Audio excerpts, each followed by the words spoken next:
السلام علیکم ورحمۃ اللہ وبرکاتہ۔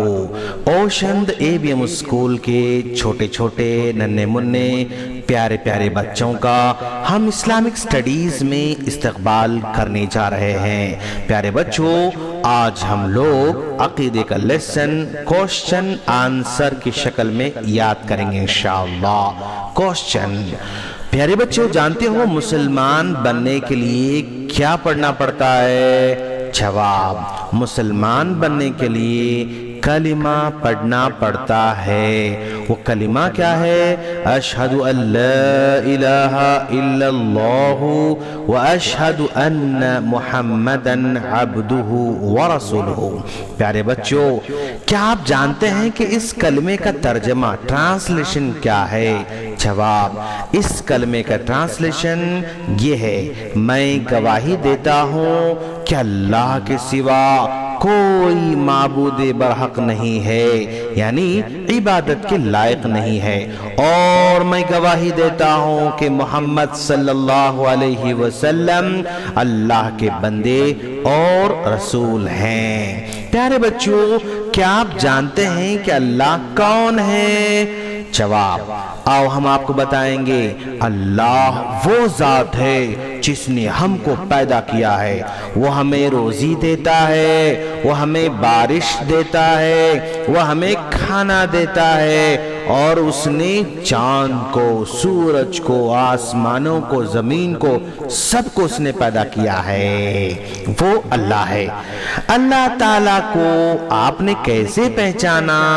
جواب، ہم دیکھتے ہیں رات آ رہی ہے، دن آ رہا ہے، سورج نکل رہا ہے، ڈوب رہا ہے، سردیوں کا موسم آیا اور چلا گیا، گرمی کا موسم آیا، بارش کا موسم آنے والا ہے، ہوائیں چلتی ہیں، اور آسمان، زمین، پہاڑ، یہ ساری چیزوں کو دیکھ کر ہم نے پہچان لیا کہ اللہ تعالیٰ ہے۔ کیوں؟ یہ ساری چیزیں بغیر اللہ کے تو نہیں بن سکتی ہیں۔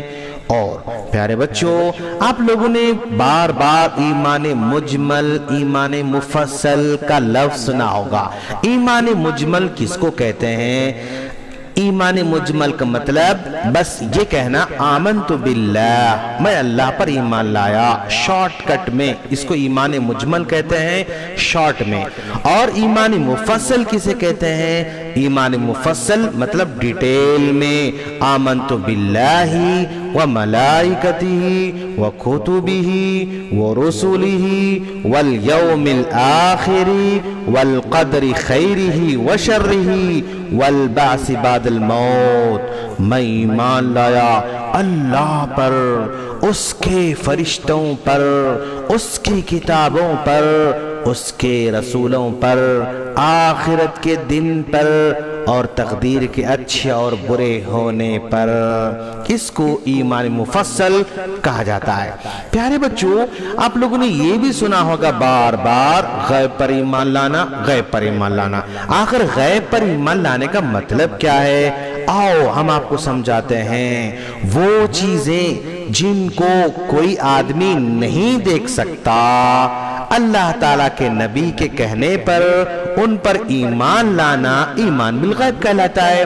جیسے ہم فرشتوں کو نہیں دیکھ سکتے، جنت کو ہم نے نہیں دیکھا، جہنم کو نہیں دیکھا، عذاب قبر کو نہیں دیکھا، یہ ساری چیزیں ہم نے نہیں دیکھا، لیکن ہمارے نبی کے کہنے پر ان پر ایمان لا چکے ہیں، اس کو ایمان بالغیب کہا جاتا ہے۔ پیارے بچوں، آپ جانتے ہیں کہ الہ کا مطلب کیا ہے؟ الہ اس کو کہتے ہیں جس کی عبادت کی جائے۔ ہمارا الہ کون ہے؟ ہمارا الہ تو اللہ ہے۔ کیا اللہ تعالیٰ کے علاوہ کسی اور کی بات کر سکتے بچوں؟ نہیں، اللہ کے علاوہ کسی کی بات نہیں کر سکتے۔ اللہ تعالیٰ کی عبادت کا کیا مطلب؟ جواب، انسان اپنی زبان سے، بدن سے، مال سے ایسے کام کرے جس سے اللہ خوش ہو جائے اور ثواب ملے، اس کو عبادت کہا جاتا ہے۔ بچوں، آپ جانتے ہیں عبادت کی کتنے قسمیں ہیں؟ عبادت کی 3 قسمیں ہیں، قولی، بدنی مالی۔ اب قولی عبادت کس کو کہتے ہیں بھائی؟ قولی عبادت انسان اپنی زبان سے جو اللہ تعالیٰ کا ذکر کرتا ہے، دعائیں پڑھتا ہے، اس کو قولی عبادت کہتے ہیں۔ اچھا، بدنی عبادت کس کو کہتے ہیں؟ انسان اپنے جسم سے جو اللہ کی عبادت کرتا ہے اس کو بدنی عبادت کہتے ہیں۔ جیسے نماز پڑھتا ہے، بدن استعمال ہو رہا ہے، حج کر رہا ہے، باڈی استعمال ہو رہی ہے، تو جس میں باڈی کا استعمال ہوتا ہے اس کو بدنی عبادت کہا جاتا ہے۔ پیارے بچوں، اور ایک عبادت ہے مال عبادت۔ اس کا کیا مطلب ہے؟ جواب، انسان اللہ تعالیٰ کے راستے میں مال خرچ کر کے اللہ کو خوش کرتا ہے۔ جیسے ابھی رمضان گزرا، زکوٰۃ دیتے رہے ہم لوگ، تو یہ زکوٰۃ مال سی جو ہے ہوتی ہے، تو یہ مالی عبادت ہے۔